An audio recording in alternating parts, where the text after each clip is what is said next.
সেটা নিয়ে আমি বাইরে আসি জার্মানিতে পড়াশোনা করতে। এতটাই সাধারণ স্কুল যে তার নামও হয়তো কেউ জানে না। ভিসা ছিল না, তখনও সবাই বলেছিল একা মেয়ে হয়ে বিদেশ যাবি কি করে।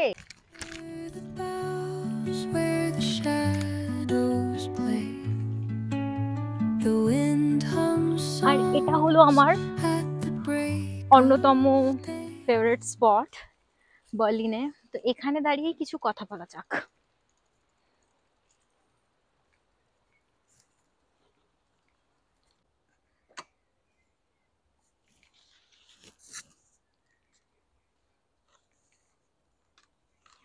নমস্কার, আমি হলাম মধুশ্রী, একজন বাঙালি, খুব মধ্যবিত্ত ঘরের একটা বাঙালি মেয়ে, যে কিনা তার বলতে পারেন স্বপ্নই পূরণ করতে পেরেছে। একটা সাধারণ ঘর থেকে এসে খুব সাধারণ স্কুল থেকে পড়াশোনা করে জার্মানিতে আসা, আর একটা ভালো মোটামুটি জায়গায় চাকরি করা। কেন আমি এই জিনিসটা শেয়ার করছি আমার প্রথম ভিডিওতে? কারণ আমার মনে হয় আমার যে জার্নিটা, সেটা একটু হলেও ইন্সপায়ার করবে আমার অডিয়েন্সদের।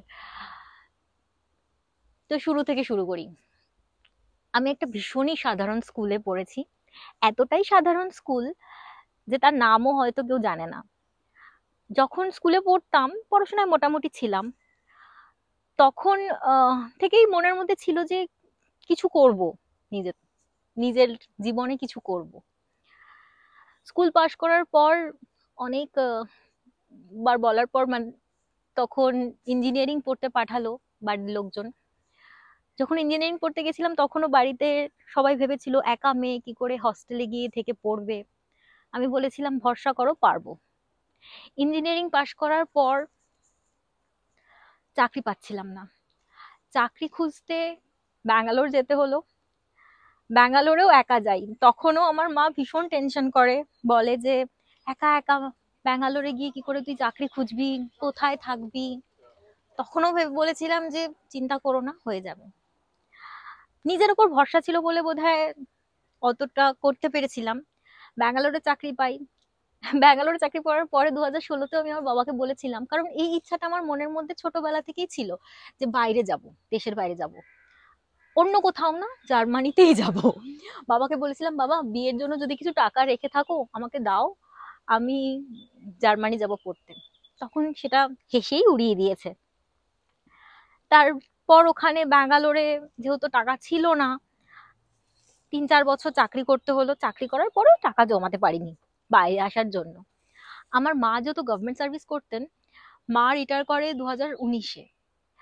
তখন মাকে বলি, মা প্লিজ কিছু দাও, আমি বাইরে যাব। তো মা নিজের জমানো সবকিছু আমাকে দেয়, অনেকটাই দিয়ে দেয় আমাকে। সেটা নিয়ে আমি বাইরে আসি জার্মানিতে পড়াশোনা করতে। তখনও সবাই বলেছিল একা মেয়ে হয়ে বিদেশ যাবি কি করে, কাউকে চিনিস না ওখানে। সত্যি আমার জার্মানিতে কেউ ছিল না যাকে আমি চিনতাম, যার ভরসা আমি এখানে আসতাম। শুধু মনের মধ্যে এই জোরটা ছিল যে যাব, করে নেব, কি আর হয়ে যাবে। মাকে বললাম তুমি শুধু আমাকে প্রথম বছরের ফিসটা দাও, দ্বিতীয় বছরটা আমি দেখে নেব। প্রথম বছরে এসে, প্রথম যখন এখানে আসি তখন একদম হাই করোনা টাইম, কেউ কারোর সাথে কথা বলে না, বাইরে বেরোয় না, পুরো ঘরে বন্দি আমি। উফ, সেদিনটা মনে করলে এখনো ভয় লাগে। কিন্তু যেহেতু মা বাবাকে এতটা ভরসা দিয়ে এসেছিলাম, তাই এখানে এসে ভয় পেলে তো চলতো না, এখানে তো নিজেকে সাহস দেখাতেই হতো। প্রথম বছরে ইন্টার্নশিপ করার পর কোনো রকমে টাকা জমাই, জমিয়ে দ্বিতীয় বছর কমপ্লিট করি। মাস্টার্স শেষ হওয়ার পর কি কয়েকটা দিন ছিল যখন আমার কাছে ভিসা ছিল না, হাতে গোনা টাইম ছিল, আমার কাছে টাকাও ছিল না যে আমি জব সিকিং ভিসা অ্যাপ্লাই করব। উফ, সেই দিনটা যে মানে এই এখনো আমার গায়ে কাটা দিচ্ছে ওই দিনের কথা মনে করলে। আর বাড়িতে কাউকে বলতেও পারতাম না, কারণ এতগুলো টাকা অলরেডি নিয়ে এসেছি, আবার আমি তাদের থেকে টাকা চাইবো, সেটা ভাবলেই মনে হতো না, হবে না, চাকরি না পেলে বাইরেই যেতে হবে। ভগবানের কৃপায় মাস্টার্স শেষ হওয়ার 10-15 দিন পর, 15 দিনের মাথায় আমি প্রথম আমার চাকরিটা পাই। কিন্তু ওই যে বললাম, আমার মাথার মধ্যে আমি আমার নিজের ইসে সেট করে রাখতাম যে এই এই জিনিসটাই হওয়া উচিত। তো যেই যেই স্যালারির চাকরিটা পাই সেটাতে আমি অতটা খুশি ছিলাম না। চাকরি পেয়ে গেছিলাম, ভগবানকে অনেক অনেক ধন্যবাদ জানাই, বাট অতটা খুশি ছিলাম না। তাই স্ট্রাগল লেগেই থাকে, আবার আরো ইন্টারভিউ দিতাম। এরকম করতে করতে 7-8 মাস পরে আমার মনের মতন জব পাই, যেটা কিনা আমি এখন করছি। আর ওই জবটা পাওয়ার পর প্রথম যে জিনিসটা আমি করি, আমার লাইফের একটা গোল পূরণ, সেটা হলো আমার মা, বাবা, দিদি, জামাইবাবু, আমার কোর ফ্যামিলি, যারা আমার সাপোর্ট সিস্টেম, তাদেরকে ইউরোপ দেখানো। সেটা আমি বলে বোঝাতে পারবো না। মানে ওরা যখন এসেছিল এখানে, আমি কতটা রিলিফ ফিল করছিলাম যে লাইফে আমি কিছু করতে পেরেছি। কারণ সত্যি, যাদের ব্লাড লাইনে কেউ দূর থেকে দূরে কেউ বাইরে যায়নি, তাদের সেই রকম ঘর থেকে এসে ফ্যামিলিকে এনে ইউরোপ দেখানো, এটা অনেকটাই বড় ব্যাপার ছিল। চাকরি হওয়ার পর, ইউরোপ দেখানোর পর সবাই বিয়ের জন্য বলে, কিন্তু তখনও ভাবতাম যে বিয়ে তো নিজের টাকাই করব, তাই টাকা জমাতে হবে। তাই 1-1.5 বছর টাকা জমাই। আর তারপর কিছু মাস আগে আমার বিয়ে হয় এমন একজনের সাথে, যে কিনা নিজেও পুরো সেলফ মেড। আর আমি সত্যি খুব লাকি তাকে পেয়ে লাইফে।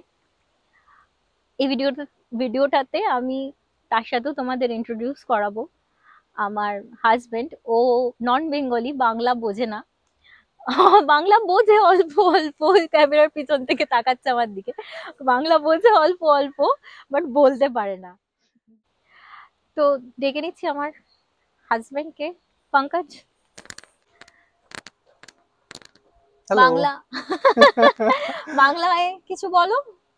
আমি তোমাকে ভালোবাসি। সরি, আমি ওকে বাংলা শেখাবো, একটু টাইম লাগবে। है ना? या तो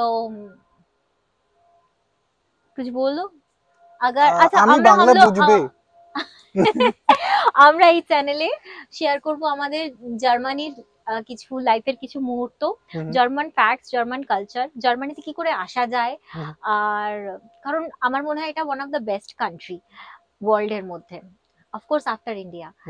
তো কি করে জার্মানিতে আসা যায়, আর এখানে কি স্পেশালিটি কি আছে না আছে, খুঁটিনাটি কিছু কিছু না কিছু শেয়ার করতে থাকবো। আর আমরা ঘুরতে ভালোবাসি, हम लोग घूमना पसंद करते हैं ना। बहुत ज्यादा। হ্যাঁ, তো আমরা শেয়ার করব কিছু আমাদের ঘুরতে যাওয়ারও ভিডিও। নেক্সট উইকই আমরা ঘুরতে যাচ্ছি বাই দ্য ওয়ে। তো আম, তোমাদের যদি ভালো লেগে থাকে তাহলে কি করবে? লাইক এন্ড সাবস্ক্রাইব করবে প্লিজ। হ্যাঁ, রাইট, শিখে গেছে বাংলা। নমস্কার। নমস্কার।